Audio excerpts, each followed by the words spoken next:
seem that analysts at UBS are the latest to ring the alarm bells on the resources sector. Its mining overheating index slipped into the danger zone. And as we know, this comes after Goldman Sachs issued its warning about a downturn in commodities earlier in the week. Let's check in with Jonathan Barrett. He joins us from Commodity Broking Services at our Sydney studio.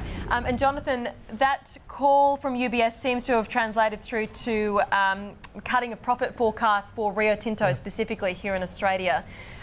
Do you agree that the wind's changing direction on commodities? Brooke, I'm the perennial bull on commodities, but I must say that at the moment everything's lining up for a little bit of some profit taking and some sell-offs. What we're starting to notice is that all those growth economies, we're seeing hawkish statements coming out of their central banks, and that'll only be reiterated by CPI out tomorrow, which is going to be a pretty volatile day because we've got CPI out in China, Europe and America, and it's all tipped for those numbers to show inflated numbers. As a result of that, we can expect more movement on interest rates. More movement on interest rates, then commodity prices should come under pressure as demand starts to cool. So yes, in a nutshell, I think we're going to go for a little bit of a correction in commodities, particularly those primary imports across the board. We mentioned in the headlines the Fed and also ECB policymakers talking about policy normalisation. It would seem that the comments have come from James Bullard. Just speaking with reporters actually this morning, I'm just seeing it now. It's just kind of come through to us. Yeah. But he's been talking about, obviously his own thoughts, and we've heard his thoughts about normalising policy. But he said the thoughts of the committee are naturally now turning towards exit strategy. We've also had a top European central banker coming out, Axel Weber, saying improvements in the Eurozone suggest a need to continue steps to steer monetary policy away from its ultra-supportive path. So all of these nations, of course, now starting to get on board with the idea of tightening. Then again, the US is still, no matter what Bullard says, still way behind in terms of a timeline on this, right? Yeah, look, very much so. I think when you look at Europe and you look at that normalisation program, it's saying that, well, okay, we're out of the risk area, or we feel we're out of the risk area. So let's try and get back to normal in terms of normal economic supply and demand. The effects that might have is that some support will be pulled out of the economy, which would then rely on the economy to support itself and also support the commodity sector. So if that actually comes and they agree on it, then you could see another bit of evidence that supports that commodities should themselves actually come under a little pressure. You're right with what you're saying in the US. They are a little bit behind in terms of economic growth, but they're still looking quite positive, or we're looking still quite positive in terms of economic performance. The concern that they have is their CPI starting to pick up, and that worries me a little bit. And China's CPI is picking up as well, because we'll get numbers tomorrow, and the whisper is, or well, the forecast is, the consensus is that it comes in above 5%. There's been some reports out of the Xinhua news agency saying the government's going to use everything at its disposals to stabilise prices, and it seemed like copper reacted particularly to that. Why is everyone in such a panic over a comment like that? Well, when you look at China's consumption, I mean, China is the leader in terms of production and consumption of copper. And when you look at it, copper, iron ore, coking coal, all these sorts of things, if China starts to say, well, hey, hang on, we're going to put all the resources into slowing our economy, that has to have a ripple effect through to those countries that actually provide those resources. So when you are tightening tightening monetary policy, slowing your economy, that will affect us, and I think that's why we're going to start to see more of a sell-off in the resource sector in our local markets, just purely on the fact that those growth economies are slowing. They don't need that resource that we provide. Give us some thoughts on some specific commodities. As I said, copper had quite a big move overnight. It seems to have been struggling, unlike some of maybe the other precious metals. Is that how you're reading it? Well, when we look at the primary imports, and primary input markets, we can look at, say, copper. Copper is at the top end of its range. Zinc is at the top end of its range. Aluminium's at the top end as well. So these commodities can actually correct quite nicely. So we actually feel that the base metal sector probably come under pressure. When we look at the precious metal market, gold, we still feel actually will hold good value, but we feel that silver in itself is like a rubber band.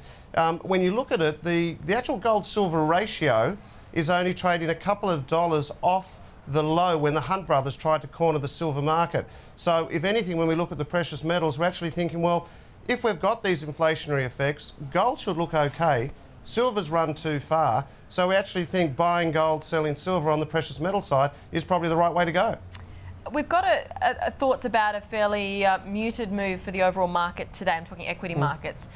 In terms of the sentiment and the psychology of this market, how are we expected to track? Are you expecting quite a bit of volatility, or are we just going to muddle along quietly?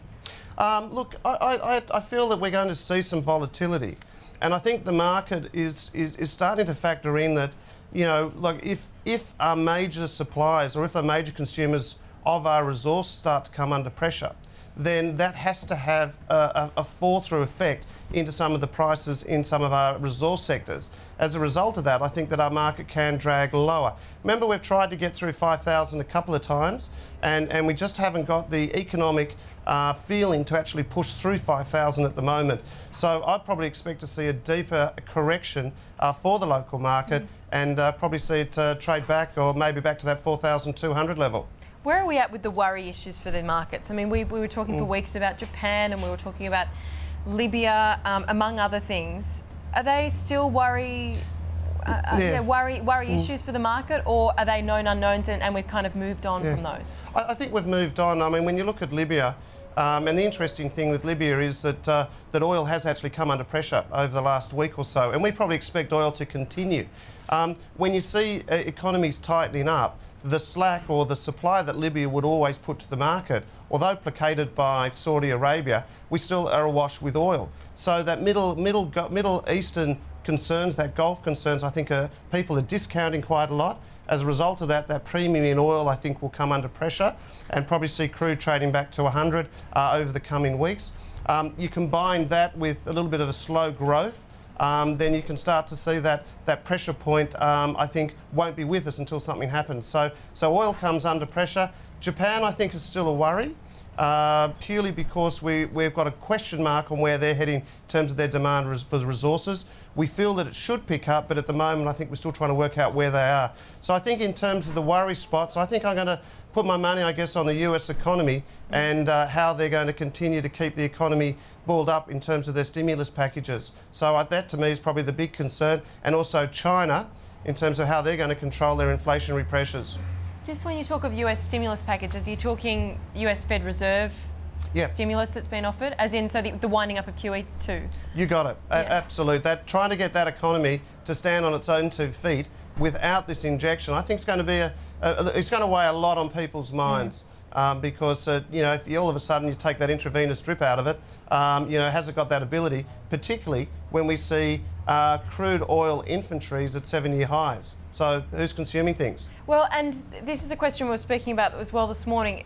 You know, if QE2 is taken away, you haven't got that liquidity. Some will argue that maybe Japan starts to print money to deal with the problems for their economy. Do you believe that's how it plays out? That'd be quite nice, I guess, for markets in some way, but that seems like a perfect world. It does. You've got to see whether or not it'll work out that way. The one thing I do enjoy about Japan at the moment is they're such a resilient people, and I think getting over this will be of a major point to the Japanese, and I actually feel it'll really kickstart their economy. They've done it before when we had the Asian crisis. And I think the devastation that we've seen will really kickstart what they're doing, and you'll probably see quite a bit of growth out of Japan. So if I'm looking at a global strategy, I think I'd be placing some money in the Japanese economy. Thank you so much. Great to hear from you, Jonathan. Appreciate it. Okay, Brooke. Cheers.